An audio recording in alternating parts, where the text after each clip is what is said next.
Coming up on today's Locked On Angels, Shohei has done it again. Another award has been given to the two-way phenom for his 2021 season. Plus, we're sitting down with former host of Locked On Angels, Taylor Blake Ward, to talk about his brand new book. And the guy that it's all about, Bob Fontaine, is also here to tell us about this brand new book. That's all right now on Locked On Angels.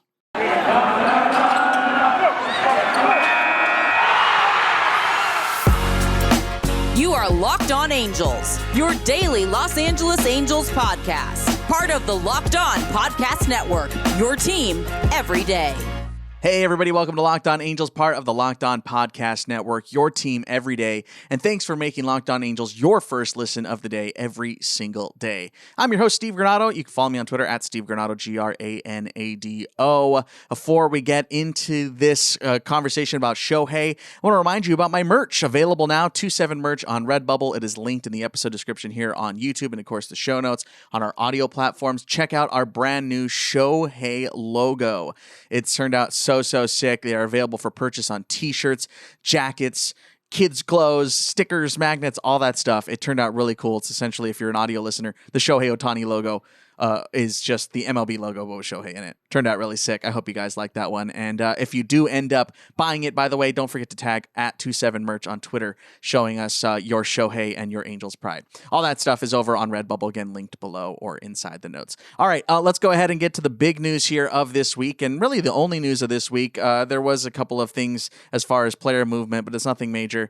We already talked about that earlier in the week. The big thing here, Game 1 of the World Series, right before the game started, Shohei Ohtani was honored with an award. The Commissioner's Historic Achievement Award was handed out to Shohei Ohtani, and this is the first one that Commissioner Rob Manfred has handed out. It's the 16th one all time. This award started back in 1998, and the first guys to receive it were Mark McGwire and Sammy Sosa. So pretty high praise. Some big names to follow in. There's a bunch of them. Tony Gwynn, Barry Bonds, Ken Griffey Jr., Roberto Clemente won it posthumously. Rachel Robinson, and the latest before this year was Vince Scully and Derek Jeter. Shohei is the second Japanese player to ever win the award, alongside Ichiro Suzuki back in 2005 for a ridiculous season that he had with the Seattle Mariners. So a pretty high honor. I know Shohei doesn't take this one lightly, and you shouldn't either. If you are Angels fans or just baseball fans in general, Shohei fans, of course, then this is a big deal. And it's really, really cool to see him recognized in a different light, in a higher light. And, you know, MVPs come and go, and Silver Sluggers kind of get lost in the history shuffle. But this is one that will never disappear. I was talking about this on Locked On Padres, which, by the way, I will link below as well. I was on the Locked On Padres episode for today, talking about Shohei Ohtani and how cool it is. You know, we talked about the MVP debate with Vlad Jr. and all that stuff, and a lot of other things, by the way, if you want to go check that episode out.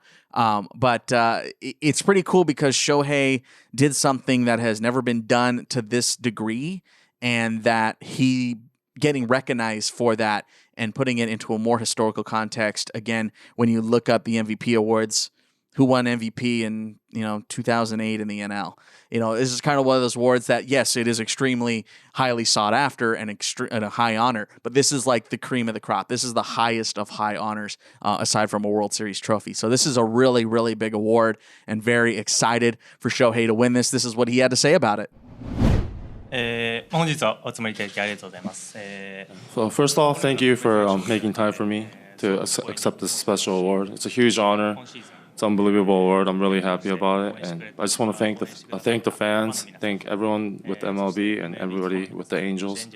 We wouldn't have been able to do it without everyone's support, so thank you very much.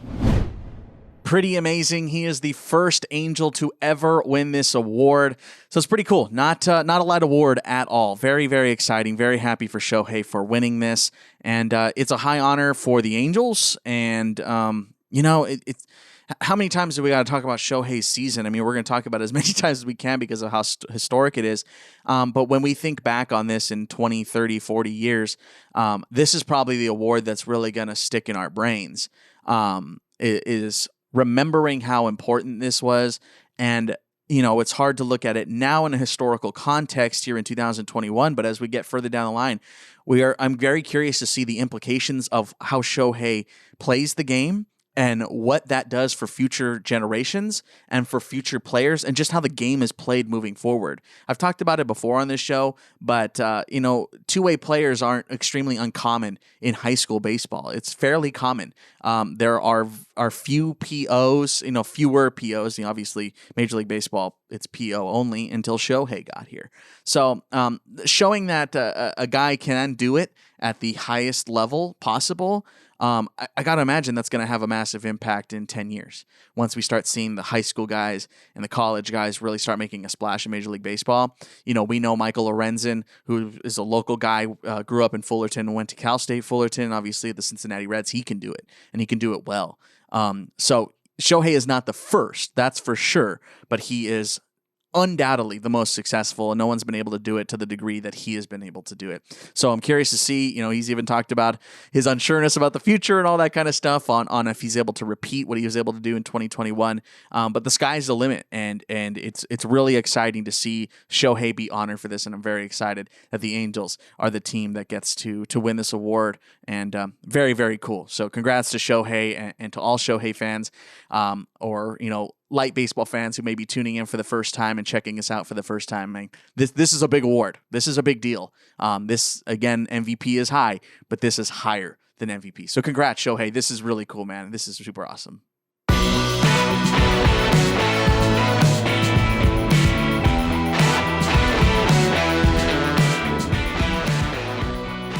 Coming up next, we have a chat with former host Taylor Blake Ward about his new book and the former Angel scout who helped the 2002 World Series champion Angels come together. Really cool chat we have coming up here in just a second. I want to remind you, though, that this episode is brought to you by Rock Auto. With the ever-increasing numbers of makes and models, it's impossible for your local chain auto parts store to stock all the parts that you need. Why would you endure pointless or seemingly intimidating questioning about your car, make, model, all that stuff? It's super annoying.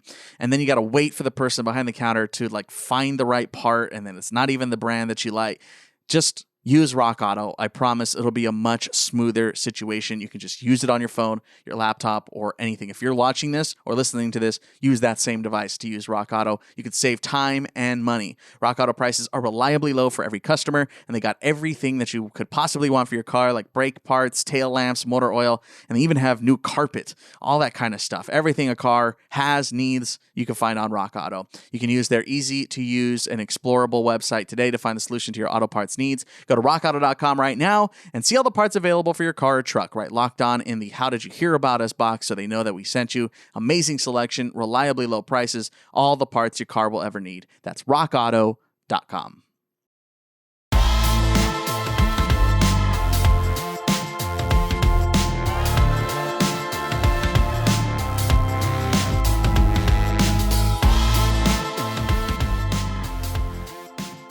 Very exciting here today. We got Taylor Blake Ward and Bob Fontaine. The new book available, In Search of Millionaires, The Life of a Baseball Gypsy. Got the author and the guy the book is about. Thanks so much for joining us here today. And I know Locked On Angels fans definitely know Taylor. So Taylor, welcome back to Locked On Angels. It's been a while for you. It has. It's a pleasure to be back on. I miss it, but really stoked to have this project out. And honestly, stoked that you took over Locked On Angels, man. You are the cream of the crop, and it's really nice to have you on. That's exactly what I was looking for. Thank you. But Taylor, you were on the show for 2 years, 3 years, something like that, right? Yeah, I started season 2, started season 3, and by August of 2020 for season 3, kidney stones and life just really took it all out of me. So I had to depart. But yeah, a season and a half or 2 seasons, however you look at it. And Bob, you're joining us. First time you've been on the show, at least with me here. I don't know if you were on with Taylor, but tell a little bit about yourself here to the folks that are watching. Well, I just retired in December after almost 49 years in baseball. I'm enjoying it, doing a little consultant work, traveling, seeing my kids, and I dabble in a few other hobbies. But it was an interesting life, Steve, and the game has changed so much in the last dozen years or so. And I can tell you, we had a lot of fun during the years. It's a great game. Bob, you were a scout with the Angels for a long time. That's what the book is all about. Again, In Search of Millionaires, which is available now. I haven't got a chance to read it because I just bought it. That's how early we are doing this. I just ordered mine the day you guys released it, so it's super exciting. Very excited to read your work, Taylor. That's actually how we met, was through your work way back when in 2013, I think it was. Sounds right. I know that you ended up covering I had to take a vacation, and you ended up covering for me, and that's when CJ Crone came up. So 2013, 14, something like that. Yeah, 2013, I covered. It was a May day, and I was very, very nervous. I was like 21 years old, 20 years old, covering for you, and got to be in the media scrum with Sosha and Calhoun and Trout are walking around, and I'm like losing my mind. So pretty crazy stuff. Let's talk a little bit about the book. Let's talk a little bit about the origins of it. Bob, you I imagine you were the first one to think of, hey, this could be an interesting book. So how did the idea start? Well, it started with a friend of mine that had worked for Detroit, and he was writing some magazine articles. He said he wanted his kids to know what he did in his life. He played, he scouted. He was a scouting director. And I got to thinking about it. I said, that's probably a fine idea, because Steve, in baseball at that time anyway, we were gone from home an awful lot. I missed so many important things in my kid's life, which I feel very guilty about now that I'm older. And I thought, well, maybe I'd like to document some things that I did. Then a friend of mine who I worked with for many years, a veteran scout, said, Bob, you need to write a book that documents what it was like for the traditional veteran scout, because so many are leaving the game today, whether they want to or not, and document what it was like for us. So to put the two together, it's a book for my kids and to document what it was like for those of us that worked in that era.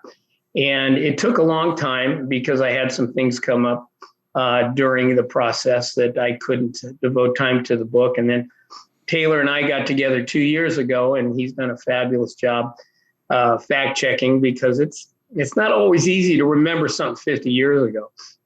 And he's done a great job. It took us a little longer than we thought, but it's done. It's like, somebody took pressure off my shoulders. My kids, I think, for a while thought, you're not writing the book. You've been talking about it for 9 years. Who are you kidding? And now I can tell them, no, it's there. Look online. So it's been a fun project. Took a long time to do, but I'm really happy it's done. And I hope it gives a view to a lot of people what it was like to be traditional scouts, to how we evaluated and the life we live. I think it'll prove to be interesting, because the travel today is so much different than when we were going, and everything's a lot nicer, a lot more update. We didn't have the tools that you have today, but it was a fun life. And I hope if anybody has interest in what that life was like, that they'll take a look at the book.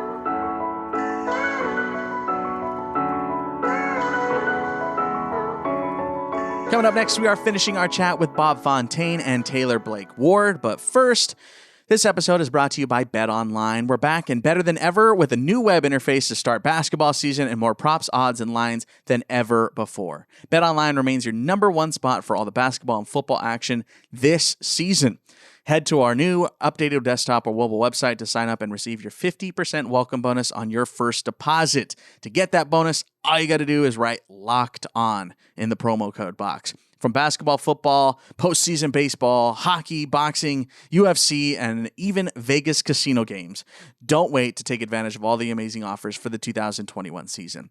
BetOnline is the fastest and easiest way to bet on all your favorite sports. That's BetOnline, where the game starts.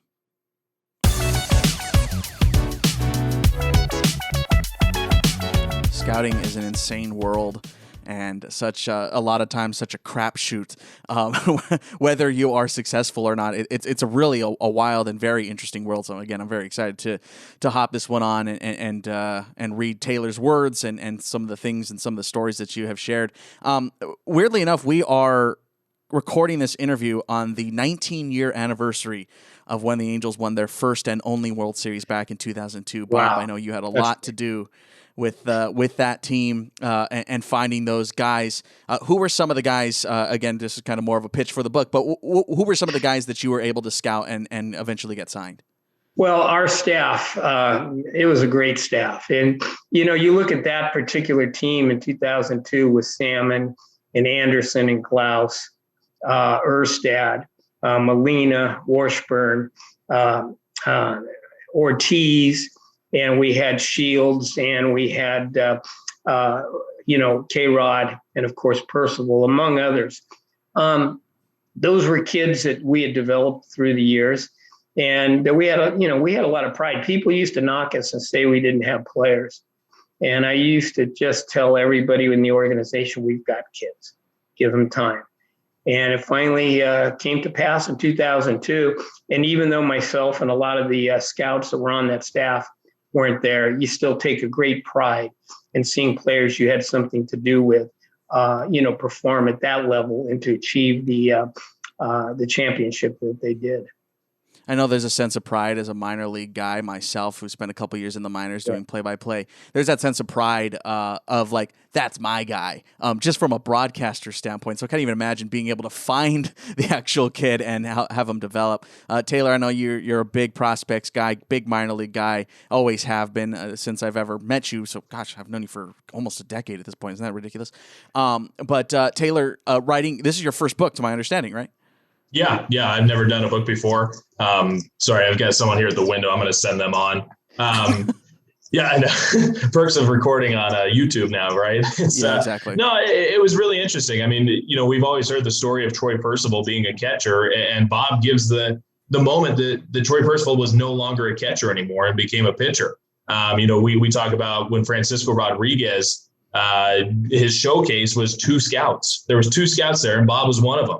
And, Francisco Rodriguez obviously established himself as an Angels closer and power reliever for this club for a decade or so. And it's the stories of that. And it's really remarkable. I always tell people, in Southern California, a lot of us grew up listening to Ben Scully or Rory, and it's bedtime stories for us. These are bedtime stories for me. It's remarkable to sit there and go through even just a little section of each chapter and say, wow, that was a guy for me. Darren Erstad and Troy Gloss, all these guys. And not just, often we talk about the role players, and we do talk about a lot of role players. But when it comes to the Angels and that 0-2 team, it was the key figures. It was the Glouse, the Salmon, not the Eckstein, but the Erstad and Garrett Anderson, Jared Washburn, John Lackey. And it's really interesting to kind of capture those moments and write about it. It's writing this project, doing this project brought so much enjoyment. And I really did enjoy this process.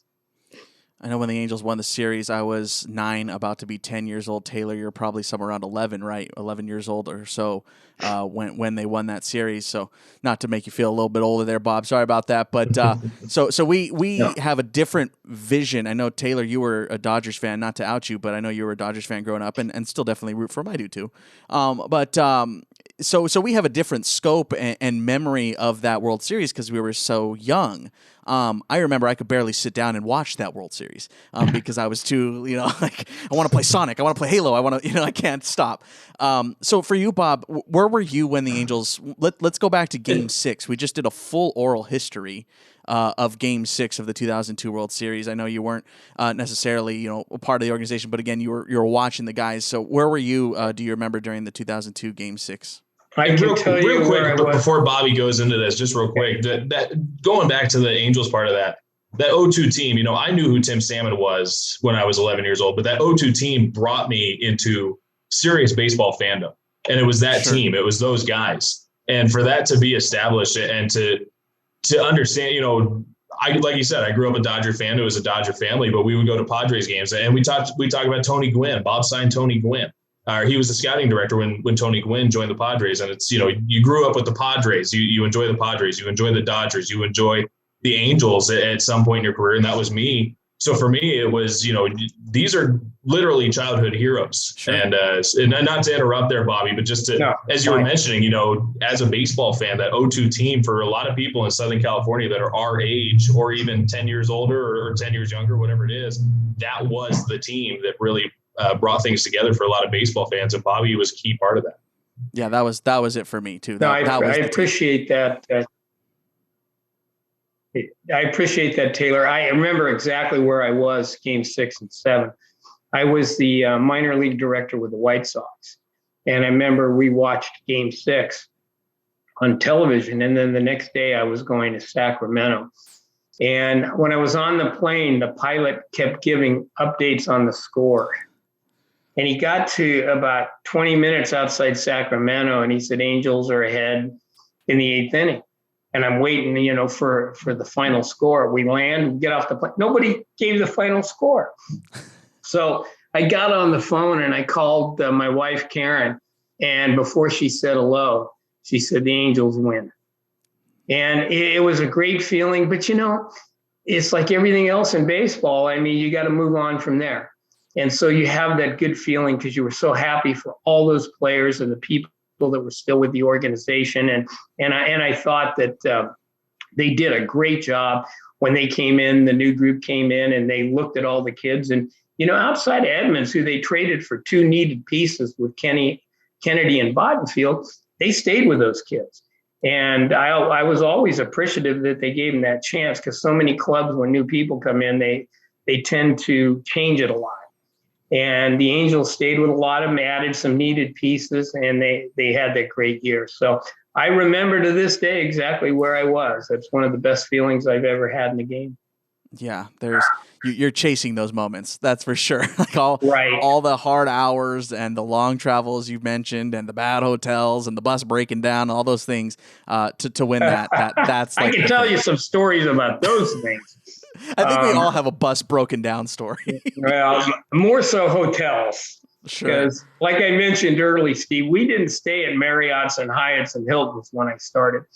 We stayed at motels, and I mean motels, many of which didn't have telephones and things like that. But it was a lot of fun through it all. I enjoyed myself tremendously, and especially the people that I was associated with, not just those working, but the competitors. It was a great fraternity. And although I don't like getting older any more than anybody else, I wouldn't trade those moments for anything. They were great. And to kind of touch on your point, Steve, you and I have been on buses that have broke down. For me, it was Lake Elsinore. For you, I'm assuming somewhere between Boise and wherever. Never had a bus Idaho. breakdown in Boise, thankfully. There you go. I was with them in 2016, and we had Percival all over the place still there too at Memorial Stadium. I found some old pictures of him behind the plate in the archives there at Memorial Stadium. So that was pretty cool to find that when they were back as an Angel. He could really throw as a catcher, let me tell you. No way. He threw people out like The other one, though, and I don't want to give away too much of the book, but there's a lot of laughs when it comes to the hotels and the bus rides. And it's funny, when it comes to Bob, he's looking for a hotel for the night because he got delayed somewhere. And he says, hey, the Alamo's a church. I could probably stay at the Alamo in El Paso. And he tries to break into the Alamo trying to stay there for the night. So Bob's got definitely some better than bus breaking down stories. Taylor, as far as, writing the book, I know that a book is definitely something that presents unique challenges. And for someone who was a journalist / is a journalist and has more writing article wise, like just, vainly for myself, what were some of the the unique challenges that writing a book as opposed to writing on a beat situation? I think it's what your mind remembers and what actually factually happened. Because you want to be factually accurate, no matter if you're a journalist or you're writing a book. And for the mind, I can relate to that 0-2 team. I can relate to when Bob was with the White Sox in the early 2000s and with the Mariners. And it's those kind of stories, but it's more of fact checking I called you on these things hey, this city in Mexico, how in the world do you spell this place? Yeah. And I know you called me a few times on pronunciations. Exactly. And it's more, the documentation. A lot of reporting is something that you have something that happened in front of you over the last 72 hours at the furthest point. This is something that happened well before my lifetime for many of these things.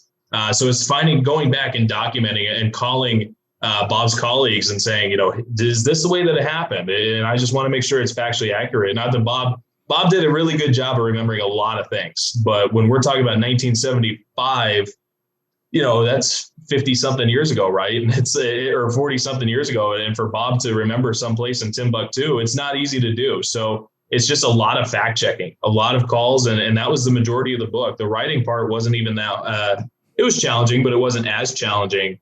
But that part was definitely one of the hardest parts.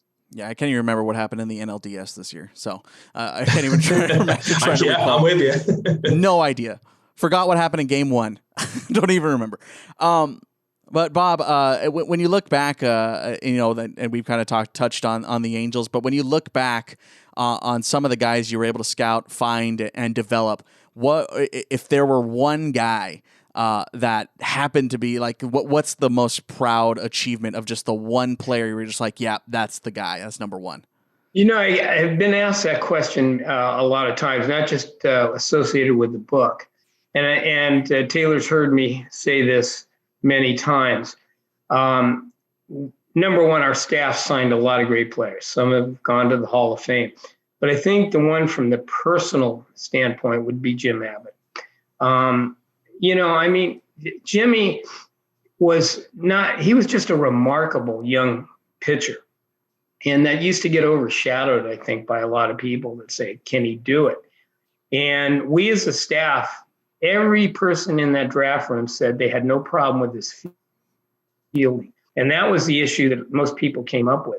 And once you're around this kid and you saw how the team plays behind him and how much he appreciates playing the game because he loved to pitch, he loved to play, it made you feel good about baseball again. It made me feel good. I says, my gosh, this kid never complains. He just goes out and does his job and does it very well. And he's just such a fine individual, and he achieved an awful lot for me. I mean, not only some big seasons, but no hitter. And the year that we tied for the division title with Seattle, we had a couple of long losing streaks. He broke them both. Just a remarkable individual. And that's not downplaying all the other players because there's great talents. But this kid, for me, was something special because I think we showed the world what the desire of an individual can achieve. And when you looked at Jimmy and looked at the positives, he belonged to be where he was selected. And in fact, probably belonged to be higher. So they make a short story long, Jim Abbott. Jim Abbott. That's kind of wild when we Taylor and I weren't fortunate enough to really watch the majority of his career, but when you look back on it, it is truly remarkable what was able to be accomplished. So that's the biggest feather you could possibly put in your cap, I think, is probably that one right there. Guys, this has been a whole lot of fun. We got to get you out of here, but a whole bunch of fun. I can't wait to read this book. Again, it is available now. The name, again, In Search of Millionaires, The Life of a Baseball Gypsy. Taylor, Bob, thank you guys so much for joining us here today. And of course, you guys can come back anytime. I'll probably have you back when I read the book, and then we can talk a little bit more in depth. But can you guys tell them where they can find it? If you're on social media, you can just head straight to my Twitter page. It's headlined, it's pinned to the profile. That's at Taylor Blake Ward. Also, you can go to iuniverse.com/bookstore. It's there. It's on Amazon. It's on Barnes & Noble now. Just search the name. In Search of Millionaires, Life of a Baseball Gypsy, and it's available. And I believe right now, as of October 27th, it's about a week before you're going to get it in your hands. Bob and I are actually still waiting on our copy. So we're real ecstatic, though. I mean, it's we cannot wait for this, and to be able to have it in hand is going to be remarkable. And I hope that the listeners are going to enjoy this if you do pick up a copy. And like we've said, feel free to reach out to Bob or myself, and we'll try and get you a signed copy if need be. Ooh, fancy. I know, Taylor, that having like a physical copy of something that you have created, that you have typed or made digitally, and then to actually physically have the copy, that's like the biggest accomplishment. Even like, I know this is super weird, but I talk about my other podcast, Our Game, and Taylor, you were with me throughout that whole process talking about some old stuff. But even just to have this print of the logo above me was just like, it exists. It's a real thing. It's not some random digital file. So that's going to be a real cool moment. I'm very excited for both of you guys. Bob, Taylor, thanks so much for joining us. If you guys are looking for the links, they're in the episode description here on YouTube, or of course in the show notes on our audio platforms everywhere. Taylor, the former host of the show, how exciting to have you back on the Locked On Podcast Network. Bob, thanks so much for joining us as well. Great. Thank you, Steve. Really appreciate it. I want to thank Taylor, Blake Ward, and Bob for joining us here. That's such a cool. I'm so excited to read this book, man. I'm not much of a big reader, but this is one that Taylor has told me about for years. You know, Taylor and I have been friends for a few years. We met in 2013, as we talked about there during the show, or that interview. So I'm very excited for Taylor to get this book out. I know this has been a labor of love for him, and he's worked really hard on it. So if you are interested at all, you should definitely check out that book. It is in the episode description and the show notes, of course, here on audio and video. Don't forget to follow me on Twitter at Steve Granado, Granado. Comment below. How excited are you about Shohei on our YouTube side of things? Are you excited for this book? Are you interested in the book? Are you going to be picking it up? Let me know. Let's have a conversation down in the episode comments. Don't forget to call our voicemail. You can call us anytime and tell us whatever you're thinking, and you could be on a future episode of Locked On Angels. The phone number is 714-409-6396. If you forget that number, of course, it's in the show notes. And don't forget to check out my merch. The Shohei Ohtani MLB logo is available now alongside some older designs. Older. It's been around for a few weeks, but they're all cool. They're all exciting. I'm excited that people are getting them. I just got some of my own, and very cool stuff on Redbubble. Don't forget to check out my other podcast, Our Game. That's OURGAME, examining the Latin contributions to American baseball. We asked the question, who is the Latino Jackie Robinson?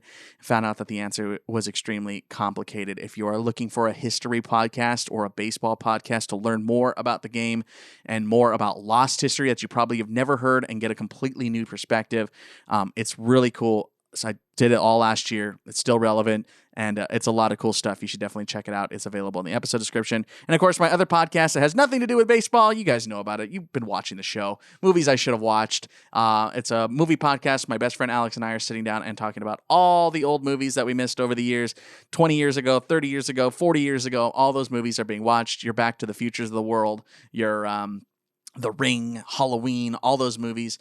Thelma and Louise, we're covering them all. We've done almost a full year of podcasts on that, so it's available right now wherever you get your podcasts. I want to thank you for making Locked On Angels your first listen of the day. For your second listen, check out MLB Prospects. That's Locked On MLB Prospects. Host Aram Layton is in a prospect encyclopedia, and he's going deep on the MLB stars of tomorrow. It's free and available on all platforms.